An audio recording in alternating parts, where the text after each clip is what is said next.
بسم اللہ الرحمن الرحیم۔ السلام علیکم ناظرین، اس امید کے ساتھ کہ آپ سب لوگ خیریت سے ہوں گے۔ 14 طبق روشن، کپتان اور مؤنث الہی چھا گئے۔ جنرل باجوہ کی تمام محنت ضائع۔ جنرل باجوہ کے جنرل فیض حمید اور چوہدری ثاقب نثار سے ملاقات، نامعلوم بات چیت سامنے آ گئی۔ ویڈیو کی تفصیل میں جانے سے پہلے آپ ہمارے چینل کو سبسکرائب کریں، ویڈیو کو لائک کریں اور کامنٹس باکس میں اپنے قیمتی رائے سے ضرور آگاہ کریں۔ ناظرین، موجودہ صورتحال میں حکومت الیکشن کی طرف جانا چاہتی ہے یا نہیں جانا چاہتی؟ عمران خان کی کیا پوزیشن ہے؟ اس اعلان کے بعد پاکستان تحریک انصاف نے یہ انکشاف کیا ہے کہ اس وقت مسلم لیگ نواز کی کوشش یہی ہے کہ اگر عمران خان اسمبلیاں تحلیل بھی کر دیتے ہیں اور ان کو جنرل الیکشن کی طرف ہی جانا پڑتا ہے، پھر بھی وہ نیا تماشا جو کہ بنیادی طور پر اسٹیبلشمنٹ کا نیا فارمولہ تھا، فارمولہ یہ تھا کہ اس ملک کے اندر جو نگران سیٹ اپ ہے اس کا جو ٹینور ہے اس کو عام طور پر جو کہ ناظرین 3 مہینے ہوتا ہے، اس کو 3 مہینے سے بڑھا کر 6 مہینے کر دیا جائے۔ مقصد صرف اور صرف 6 مہینے مزید حاصل کرنا ہے تاکہ الیکشن ڈیلے ہو جائے اور ہمیں اور تھوڑا ٹائم مل جائے، ہم اس بوجھ کو اپنے سر سے اتار پھینکیں گے اور اس کا سارا ملبہ پچھلی حکومت پر ڈال دیں گے۔ معاشی ٹیم کا ہونے والا اجلاس، ناظرین وہاں جو فیصلے تو ہونے ہی ہونے تھے، لیکن اسحاق ڈار نے یہ حکمت عملی بھی طے کی کہ ہم اپنی حکومت کو سیو کرنے کے لیے یہی ڈنڈورا پیٹیں گے کہ یہ جو معاشی صورتحال ہے اس سب نے عمران خان کی حکومت کا قصور۔ ناظرین، امپورٹر سرکار اپنی ناقص کارکردگی اور اپنی نالائکی کو چھپانے کے لیے اس وقت بہت زیادہ ہاتھ پاؤں مار رہی ہے اور اپنی معاشی پالیسیوں کا سارا ملبہ اس وقت جو ہے وہ پچھلی حکومت پر گرانے کی کوشش کر رہی ہے۔ اور جہاں ایک جانب تو یہ صورتحال ہے، جبکہ دوسری جانب اسلام آباد میں بلدیاتی انتخابات ہو رہے ہیں۔ اسلام آباد میں 17 یونین کونسل ایسی ہیں جہاں پر نون لیگ کو امیدوار ہی نہیں مل رہا۔ ایسا کوئی کینڈیڈیٹ ہی نہیں ہے جس کو وہ ٹکٹ دے سکے یا ان کا کوئی ٹکٹ لے سکے۔ ٹوٹل ناظرین 101 یونین کونسل میں سے 84 بیرون مقابلہ کر رہی ہے۔ 2 نشستیں ایسی ہیں جہاں پی ٹی آئی بلا مقابلہ جیت چکی ہے۔ ایک جانب تو امپورٹر سرکار کی یہ حالت ہے، آپ اندازہ لگا لیں، وہی جبکہ دوسری جانب امپورٹر سرکار اس وقت بڑکے مارنے بھی مصروف ہے۔ پنجاب میں گورنر پنجاب بلیغ الرحمان پنجاب یہ فرما رہے ہیں کہ میرا اختیار ہے کہ میں جس وقت چاہوں میں یہ کہہ سکتا ہوں کہ پنجاب کے وزیر اعلیٰ پرویز الہی کو کہ وہ اعتماد کا ووٹ لے۔ ناظرین، اعتماد کا ووٹ اتنا بڑا مسئلہ نہیں ہے۔ گورنر پنجاب اعتماد کا ووٹ لینے کا اگر کہہ سکتی ہے تو ایک سیکنڈ میں صدر پاکستان صدر عارف علوی بھی شہباز شریف کو اعتماد کا ووٹ لینے کے لیے کہہ سکتے ہیں، جبکہ دوسری جانب ناظرین عمران خان کی کتاب سے نہ صرف امپورٹر سرکار کے ہاتھ پاؤں پھولے ہیں بلکہ کئی اداروں کے بھی ہاتھ پاؤں پھول چکے ہیں۔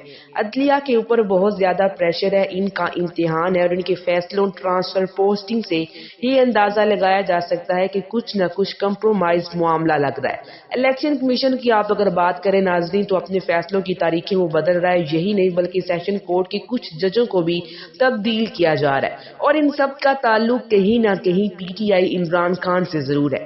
یہ تمام چیزیں سمٹ کر 20 دسمبر کے قریب پہنچتی جا رہی ہیں۔ یہ تمام فیصلے 20 دسمبر تک ہی کیوں محفوظ کیے جا رہے ہیں، اس کے حوالے سے بھی آپ کو بتائیں گے۔ ناظرین، عمران خان نے اپنے خطاب میں برملا یہ اظہار کیا کہ ہماری پارٹی کے تمام عہدیداروں سے مشاورت مکمل ہو چکی ہے۔ جو کچھ پنڈی جلسے میں میں نے کہا تھا اور میں نے دونوں اسمبلیاں تحلیل کرنی ہے اور تحریک انصاف اس بات کا فیصلہ کر چکی ہے کہ ہم نے مزید اب اس سسٹم کا حصہ نہیں بننا۔ عمران خان نے کہا کہ تمام لوگوں سے مشاورت مکمل ہو چکی ہے، اب صرف فیصلے پر عمل ہونا باقی ہے۔ تمام کے تمام سٹیک ہولڈرز، اس میں پرویز الہی کی شکل میں ہوں، کاف لیگ کی شکل میں ہوں، سارے کے سارے کنونس ہو چکے ہیں۔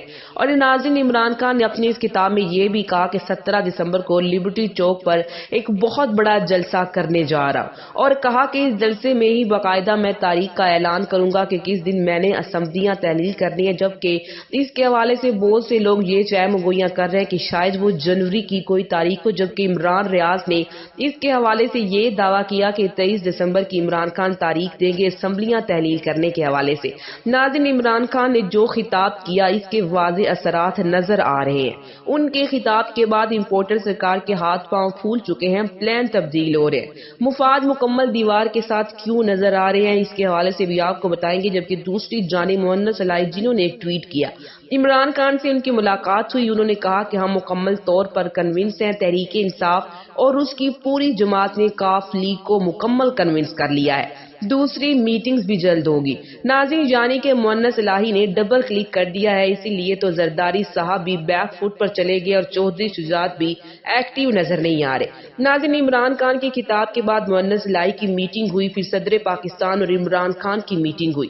وہ غیر معمولی میٹنگ تھی کیونکہ ایاز صادق صدر مملکت سے مل چکے ہیں اور وزیر قانون بھی صدر مملکت سے مل چکے ہیں، اور ان کی ملاقاتوں کی اندرونی کہانی بھی بہت جلد منظر عام پر آ جائے گی۔ غیر معمولی چیزیں اور سب کو 20 تاریخ تک ہی کیوں کھینچ دیا گیا ہے، بھلا کیوں، اس کے حوالے سے بھی آپ کو بتائیں گے۔ اور ناظرین، عمران خان کے خطاب کے بعد فیصل وافدہ نے میڈیا سے گفتگو کرتے ہوئے کہا کہ وہ سانپ اور کیڑے غلطیاں کروا کر عمران خان کو بند گلی کی طرف لے کر جا رہے ہیں۔ انہوں نے بڑا دعویٰ یہ کیا کہ پنجاب حکومت کسی صورت نہیں گرے گی، اور بالفرض اگر گر بھی گئی تو نظام چلتا رہے گا۔ ناظرین، یہاں پر بڑا سوال یہ پیدا ہوتا ہے کہ فیصل وافدہ کو کس طرح سے پتا ہے کہ عمران خان نااہلی کی طرف جا رہے ہیں، کیونکہ عمران خان کی نااہلی والے تینوں کیس تو عدالتوں میں ہیں۔ کیا فیصل وافدہ عدلیہ کو بھی مشکوک کرنے کی کوشش تو نہیں کر رہے؟ بالکل ناظرین، ایسا ہی ہے جس طرح سے انہوں نے عمران خان کی لانگ مارچ کو مشکوک کرنے کی کوشش کی تھی، اور جس طرح اس وقت بھی انہوں نے ہنگامی پریس کانفرنس کی تھی اور یہ کہا تھا کہ مجھے لانگ مارچ خونی نظر آ رہا ہے اور اس میں لاشیں ہی لاشیں نظر آ رہی ہیں، اور اس وقت فیصل وافدہ کی یہ پیش گوئی سچ بھی ثابت ہوئی تھی، اور جس طرح سے عمران خان پر قاتلانہ حملہ ہوا تھا۔ اور ناظرین، اب کی بار بھی عمران خان کی نااہلی سے متعلق فیصل وافدہ کی پیش گوئی کیا سچ ثابت ہونے جا رہی ہے، یہ تو آنے والا وقت ہی بتائے گا۔ لیکن دوسری جانب الیکشن کمیشن نے جو فیصلہ 15 تاریخ کو سنانا تھا وہ 20 تاریخ تک لے کر چلے گئے، اور دوسرا اسلام آباد ہائی کورٹ، انہوں نے جو 25 تاریخ کا کیس تھا اس کو کھینچ کر 20 تاریخ تک لے کر آئے ہیں، اور بھی ناظرین کئی ایسے اقدامات ہیں۔ اور نہ صرف یہ بلکہ 20 دسمبر کو ہی پارلیمنٹ کا جو مشترکہ اجلاس ہونا تھا اس کو بھی اب طلب کر لیا گیا، اس کی ایکچوئل ڈیٹ جو تھی وہ ناظرین 16 دسمبر تھی۔ اور دوسری طرف ناظرین، جو اس تمام صورتحال کے اندر یہ خبریں بھی سامنے آئیں کہ جنرل باجوہ کی 2 ملاقاتیں ہو چکی ہیں، عمران خان کے 2 دوستوں سے، اور ایک تو ثاقب نثار سے جو کہ عمران خان کے بہت قریبی دوست ہیں۔ جنرل باجوہ سے ان کی ملاقات ہوئی، اس کے حوالے سے خبریں سامنے آئیں، اور یہ بھی خبر سامنے آئی کہ جنرل باجوہ کی خاص فرمائش پر یہ ملاقات ہوئی ہے، اور 1 گھنٹہ کے قریب یہ ملاقات جاری رہی۔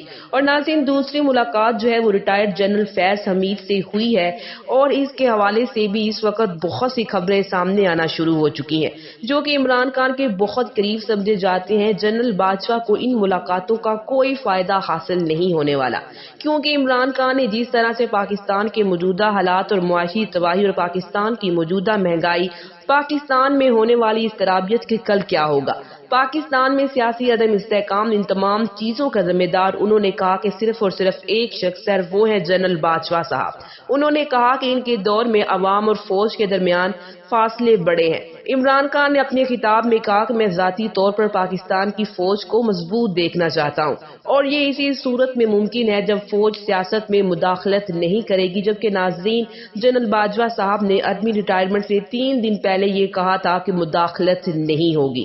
اب تک کے لیے اتنا ہی، اسی کے ساتھ مجھے اجازت دیجیے، ملتے ہیں ایک اور نئی ویڈیو کے ساتھ۔ اللہ نگہبان، اللہ نگہبان، اللہ نگہبان، اللہ نگہبان۔